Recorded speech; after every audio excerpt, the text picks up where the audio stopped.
लोग बोर तो नहीं हो रहे? थोड़ी सी गंभीर बात है, इसलिए गंभीरता से सुनना पड़ेगा। भाषण पसंद है कि बातें करना पसंद है? तो हम आपसे बात करते हैं, ठीक है? मैं छोटी छोटी सी कहानियां सुनाऊंगी, जो कहानियां काल्पनिक नहीं है, सच्ची कहानियां हैं। मैं कोर्ट में काम करती हूँ, आप लोग चुपचाप सुनेंगे तब समझ में आएगा। और मुझे ये लगता है कि ये बच्चों को पता होना चाहिए। और वो केसेस में क्या हुआ, किसी ने अभी कहा था कि पॉक्सो एक्ट है बच्चों की सुरक्षा के लिए, बिल्कुल सही बात है।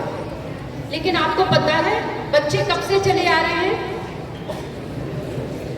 शुरू से, जब से इंसान हुआ तब से बच्चे होंगे।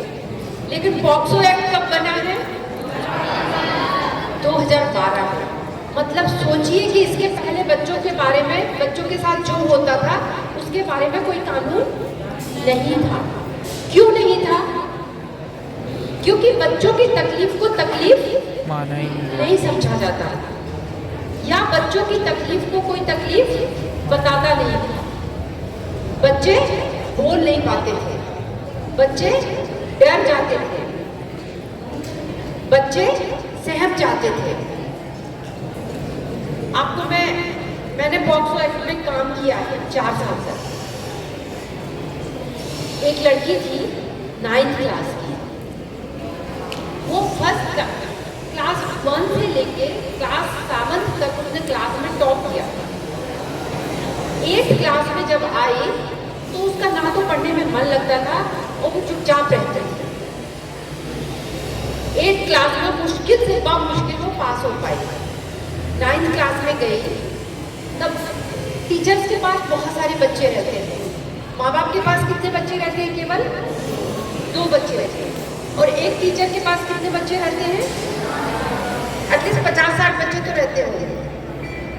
तो सोचिए, जब माँ बाप ध्यान नहीं दे पाते 2 बच्चों पर, तो टीचर 50-60 बच्चों पे उतना ध्यान कैसे नहीं पाते होंगे? लेकिन टीचर को लगा कि ये लड़की गुपचुप रह रही है, बिल्कुल गुमसुम है, शांत है, कुछ बात करनी है। उन्होंने एक बार गेम्स के पीरियड में वो उसको ले गई और उन्होंने पूछा उससे कि क्या हुआ। तो उसने कहा मेरा किसी भी काम में मन नहीं लगता। उन्होंने पूछा कि क्यों? तब उसने बताया कि उसके घर के पास एक ये टॉफ़ी बिस्किट की दुकान है, तो उसका जो शॉपकीपर था, दुकानदार था, वो अच्छा खासा था, 50-55 साल की उम्र थी। तो वो उसको एक बार ले गया कि वो गई टॉफ़ी लेने के लिए, तो उसने कहा टॉफ़ी मेरी अंदर रखी है और वो टॉफ़ी ऊपर है, ऊपर वाले डिब्बे में रखी है, मैं नहीं उठा पा रहा हूँ, तुम चलो उठा दो और मैं तुम्हें पकड़ लूँगा। उसने उसको ऊपर उठाया और उसने कहा उस डिब्बे में टॉफ़ी रखी है, तुम निकालो। और वो जब तक वो बच्ची टॉफ़ी निकाल रही थी, 8th क्लास की स्टूडेंट थी, तब तक वो उसके प्राइवेट पार्ट को टच करता था। और फिर दूसरी बार फिर उसने उस लड़की को मिला और उसने कहा कि अगर तुम नहीं आओगी तो मैं सबको बता दूंगा कि मैंने ऐसा किया। और वो लड़की डर गई, उसको ये लगा कि उसके साथ ऐसा हुआ, उसमें मेरी गलती थी। और वो दोबारा चली गई, दोबारा में भी उसने इस तरह का काम किया। उसने रेप नहीं किया, मतलब कानून की भाषा में रेप नहीं किया, लेकिन वो रेप की कैटेगरी में आता था। उसने प्राइवेट पार्ट में हाथ डाला था। 8 साल की लड़की थी। मतलब कुछ लोग मानसिक रूप से सैडिस्ट होते हैं, कुछ लोग पागल होते हैं। अब घर में अगर किसी को पता चलता है तो क्या कहते हैं, बात छोटी सी है, किसी को मत बताओ, छोटी सी चीज है, आगे तो नहीं कुछ हुआ ना, बोलेंगे इतना ही हुआ था ना बस कि उसने सिर्फ उंगली डाली थी ना प्राइवेट पार्ट में, कुछ नुकसान तो नहीं हुआ, किसी को मत बताओ। लेकिन उस लड़की का सोचिए आप, पूरा करियर, पूरा भविष्य बर्बाद हो रहा है। टीचर ने कहा, उसकी कंप्लेंट की और उसको 10 साल तक की सजा मिला दुकान वाले। तो सोचिए, सबसे बड़ी बात तो ये है कि बच्चे 18 साल से कम के बच्चे, अगर इनके साथ कुछ भी इस तरह का गलत बिहेवियर होता है तो ये बिल्कुल मत सोचिए कि ये छोटी घटना है। ये बिल्कुल मत सोचिए कि इसके बारे में किसी को नहीं बताना है। आप अपने पेरेंट्स को नहीं बता सकते, आप अपने टीचर को बताएं, आप टीचर को नहीं बता सकते हैं, आप हेल्पलाइन नंबर पे फ़ोन करें, लेकिन ज़रूर बताएं। क्योंकि आप बच्चे हो, आपको ये लगता है कि यार हम नहीं बताएंगे, किसी को नहीं पता पड़ेगा तो कुछ नहीं होगा, लेकिन आप ये सोचिए इसमें पूरा भविष्य प्रभावित होता है।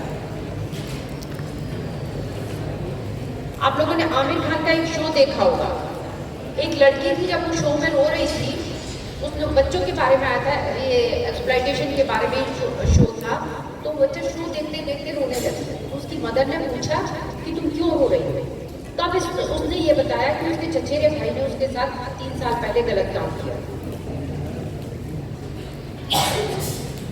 तो सोचिए कि मतलब ये जो हम लोग आपके पास आए हैं, इसलिए नहीं आए हैं कि हमारी ये ड्यूटी है, हमारी ये ड्यूटी हम कहीं भी पूरी कर सकते थे, लेकिन हमारा ये सबसे बड़ी बात है कि हमारे बीच कम से कम इतने बच्चे बैठे हैं, और अगर इतने बच्चों में से मुझे ये लगता है कि आप में से अगर 50% बच्चे भी कॉन्फिडेंट हो गए, तो मैं ये सोचूंगी कि 50% बच्चों का फ्यूचर बन जाएगा।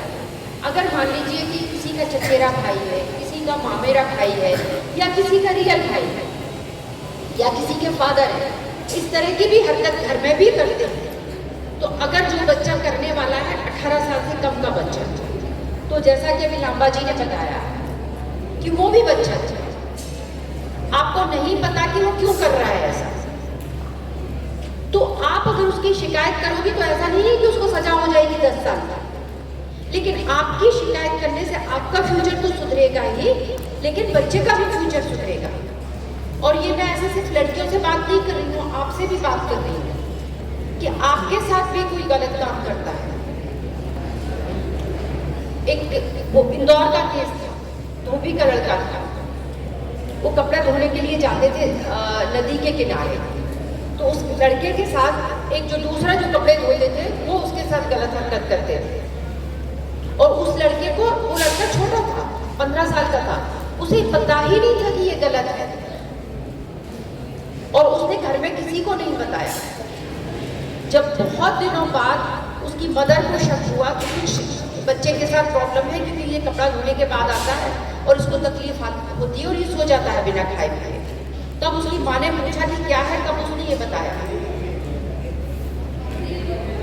तो ये बस सोचिए आप कि सिर्फ लड़कियों के साथ गलत काम होता है, लड़कों के साथ भी गलत काम होता है, और दोनों के लिए ही पॉक्सो एक्ट बना है।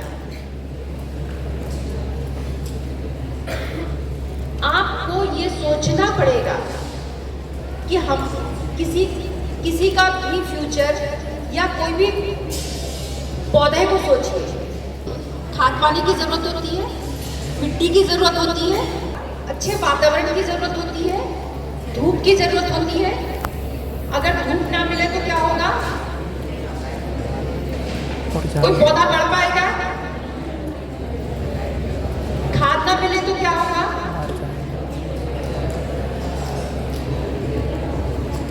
इसी तरह आप ये सोचिए कि भले आपको खाना मिल रहा है, पानी मिल रहा है, एजुकेशन मिल रही है, लेकिन आपके साथ कहीं इस तरह का शोषण हो रहा है, तो कहीं ना कहीं आपका डेवलपमेंट इफेक्टेड होगा।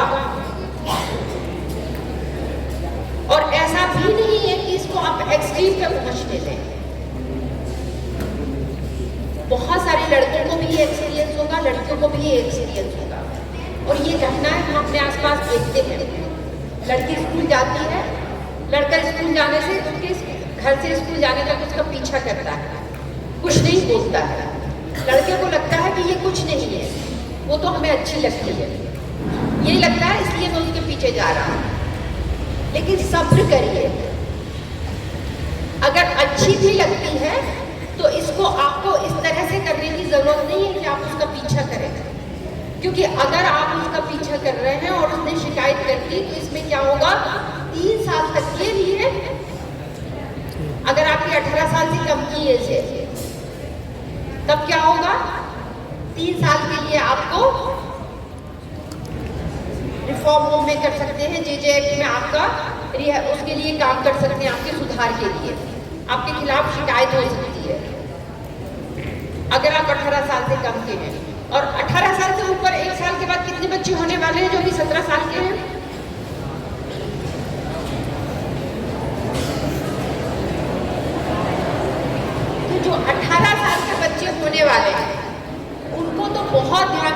बात है, अगर आपकी किसी लड़की से दोस्ती भी है, कोई लड़की आपको अच्छी भी लगती है, तब भी आप 18 साल के हो गए हैं और लड़की की उम्र 18 साल से कम है, तब ना तो आप उसको प्रपोज करिए, ना आप उसके बारे में सोचिए। पहले अपना कैरियर बनाइए और पहले मानसिक रूप से और फिजिकल रूप से मैच्योर होइए। अगर आप ऐसा करेंगे तो इसमें 18 साल, हम ये सोचते हैं सामने वाले की लड़की की मर्जी है, तो इसमें हमारी गलती कहाँ से हो गई? ये लड़की की भी गलती है, तो लड़की भी मैंने जो भी किया लड़की की इच्छा से किया। लेकिन आपकी एज अगर 18 साल की है और बच्ची की, तो किस कैटेगरी में आएगा? वो ऑफेंस की कैटेगरी में आएगा और उसके लिए 20 साल तक की सजा है। तो ये आप लोगों के लिए भी है और आप लोग दूसरे लोगों को भी बताएं, उसके लिए भी है। अब दूसरी बात आती है, मुझे ये लगता है कि पॉक्सो एक्ट के साथ साथ हमें इस पर भी विचार करना चाहिए कि हम अपने फ्यूचर के बारे में क्या डिसाइड करें। आप लोगों की करियर काउंसलिंग करवाई थी हम लोगों ने। कितने लोग आए थे जो सालसा के ऑफिस में आए थे? आप लोगों ने जो करियर वाला सेशन था वो अटेंड किया था? जब हम छोटे होते हैं तो हमें ये लगता है, हम सर्कस देखने जाते हैं तो हमें ये लगता है कि हम सर्कस में काम करने लगे हैं। हम बहुत अच्छा गाना सुनते हैं तो हमें ये लगता है कि हम बहुत अच्छे सिंगर बन जाएं। हम किसी को डांस करते देखते लगते हैं तो क्या लगता है? हम बहुत अच्छा डांस करने लगे। हम 15 अगस्त में बहुत अच्छा भाषण सुनते हैं भगत सिंह के बारे में, तो हमें क्या लगता है? हम भगत सिंह बन जाए। लगता है कभी कभी। लेकिन ये सोचा है, मछली कभी जंगल में दौड़ लगा सकती है? लगा सकती है? शेर कभी पानी में तैर सकता है? तो आप लोगों को सबसे पहले ये सोचना है कि हम सबसे अच्छा किस में कर सकते हैं। जरूरी नहीं है कि जो हमें अच्छा लग रहा हो वो हमारे लिए सही भी हो। अब हर लड़की इंदिरा गांधी नहीं बन सकती ना, हर लड़की महारानी लक्ष्मीबाई नहीं बन सकती, हर लड़का गांधी बन सकता है, हर लड़का मोदी नहीं बन सकता, एक ही होगा। हर लड़का इंजीनियर नहीं बन सकता, हर लड़का डॉक्टर नहीं बन सकता, हर लड़का टीचर नहीं बन सकता। हाँ, एक और जो बात टीचर की बात में से याद आई, हालांकि हमारे देश में टीचर का उतना महत्व नहीं है, लेकिन मुझे ये लगता है कि टीचर ही सबसे महत्वपूर्ण पोस्ट है पूरे देश में, क्योंकि जो भी बनाती है आपको वो कौन बनाता है? शिक्षक बनाते हैं। इसलिए सबसे पहले ये सोचिए किसका रिस्पेक्ट करना है? सबसे पहले टीचर्स का रिस्पेक्ट करना है। और आप अपने बारे में, आपको जितना बेहतर टीचर जानते हैं उतना बेहतर कोई नहीं जानता। तो अपने एक बार टीचर से बात जरूर करिए, शिक्षक से बात जरूर करिए कि मुझमें क्या है जो मुझे आगे ले जा सकता है। वो आपको पहचानते हैं, वो आपको जानते हैं, वो आपकी भविष्य की जितनी भी पॉसिबिलिटीज आप में छुपी हैं उनके बारे में वो जानते हैं। वो आपको बता सकते हैं कि आप किस फील्ड में जाएंगे तो आप अच्छा लगेगा।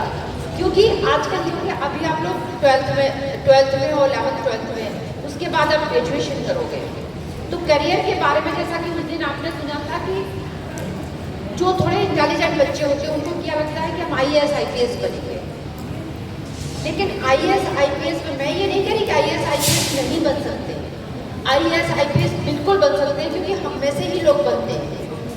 लेकिन हमें सारी चीजें पता होना चाहिए, हमें अपनी क्षमता पता होना चाहिए, क्योंकि IAS IPS के लिए 10 लाख लोग अप्लाई करते हैं और पोस्ट कितनी रहती है?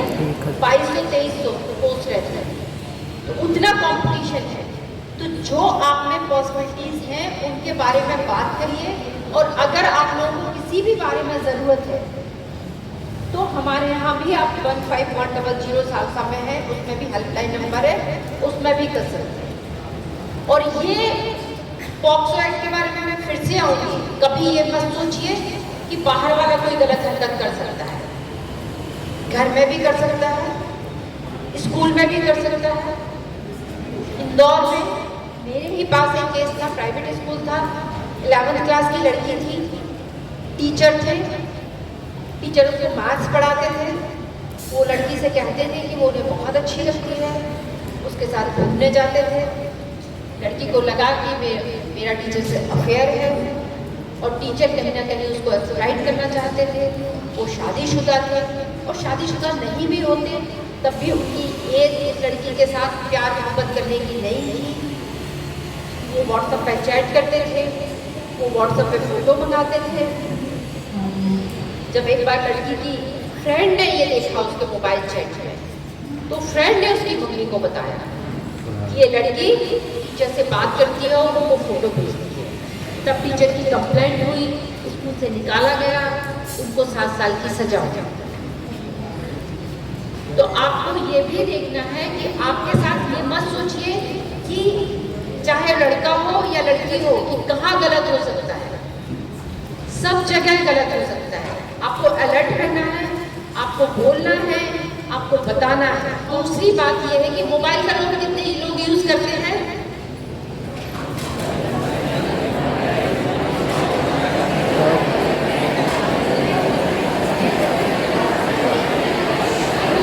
अब आपको ये देखना है, आपको ये देखना है कि मोबाइल का यूज हम क्यों करते हैं। चाकू सब्जी काटने के लिए होता है, ठीक है ना, फल काटने के लिए होता है। अगर अंगुली कोई काट ले तो इसमें किसकी गलती है? किसकी गलती है? चाकू की गलती नहीं है, काटने वाले की गलती है। अगर आप मोबाइल का यूज करते हो, आप किसी टॉपिक पे सर्च करने के लिए करते हैं, आप कोई एजुकेटिव वीडियो देखने के लिए करते हैं, तो कोई प्रॉब्लम नहीं। लेकिन फिर भी आप अपना देखिए कि आपका स्क्रीन टाइम कितना है। और दूसरा, स्क्रीन टाइम के साथ साथ कभी भी अपनी कोई भी वीडियो या फोटो शेयर मत करिए, क्योंकि ऑनलाइन ऑफेंस भी होते हैं। कोई इस तरह का गेम मत खेलिए। अगर कोई गेम खेल रहे हैं और कोई वीडियो शेयर कर रहे हैं, कोई फोटो शेयर कर रहे हैं और कोई आपको ब्लैकमेल कर रहा है, तो उसकी भी आप अपने अगर गलती से हो गया है तो उसके बारे में भी बताइए। क्योंकि होता ये है कि हम एक गलती करते हैं तो हम डर जाते हैं। मैं आपके बाद आ रही थी, आज ही मैं पेपर मैंने खोला दैनिक भास्कर। आप लोगों ने किसी ने पढ़ा पेपर, न्यूज पेपर पढ़ा? एक लड़का था, उसने रील बनानी थी स्कूल में, तो ऑब्वियसली उसने गलत किया था। स्कूल के टीचर्स और प्रिंसिपल ने उसके पेरेंट्स को बुलाया, किसने स्कूल में रील बनाई है। वो लड़का इतना डर गया कि उसने स्कूल से छलांग लगा दिया, उसको मल्टीपल फ्रैक्चर आया। ये आज की न्यूज है। तो अगर मान लीजिए कभी कोई गलती हो गई है तो हर गलती को सुधारा जा सकता है, हर समस्या का समाधान है। कभी इस तरह मत, जिंदगी बहुत मूल्यवान है। तो अगर गलती हुई है तो उसको सुधारिए, और कितना भी बुरा वक्त हो, कितनी भी बड़ी गलती नहीं हो, ऐसी कोई समस्या नहीं है जिसका समाधान नहीं है। अगर समस्या है तो समाधान है। तो और अगर किसी सब्जेक्ट पे आपको ज़रूरत है कि इस पर भी नॉलेज दी जाए, तो हमारे इस हेल्पलाइन पे आप बता सकते हैं कि इस सब्जेक्ट पे चर्चा की जाए। और अगर और कोई किसी पर काउंसलिंग करवाना चाहता है बच्चों की, तो वो भी बता सकते हैं। लेकिन आप लोग इस देश का भविष्य हैं, अपने घर का क्या नाम, अपने घर के चिराग, चिराग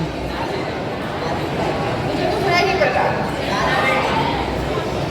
राजा बेटा है। तो आपको सही उसमें चलना है। जिस समय जो काम हमें दिया गया है वो हम करें। और लास्ट में मैं एक बात और कहना चाहूंगी आप सबसे कि खेलिए जरूर, और वो भी घर के बाहर। वीडियो गेम या मोबाइल पे गेम मत खेलिए, घर के बाहर खेलिए जिसमें मन तन सभी चीज का काम है।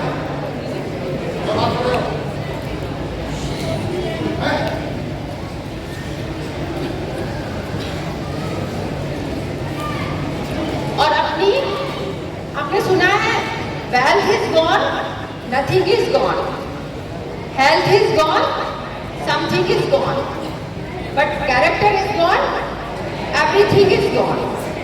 तो अपना क्या ऊंचा रखना है सबसे ज्यादा? कैरेक्टर। कैरेक्टर। और अगर आपने अपना कैरेक्टर ऊपर रखा है, हेल्थ ऊपर रखी है, तो निश्चित रूप से आपके पास वेल्थ भी आएगी। Wish you all the best. ठीक है, मैं एक बात कहूंगी, वही हकदार है किनारों के जो बदलते बहाव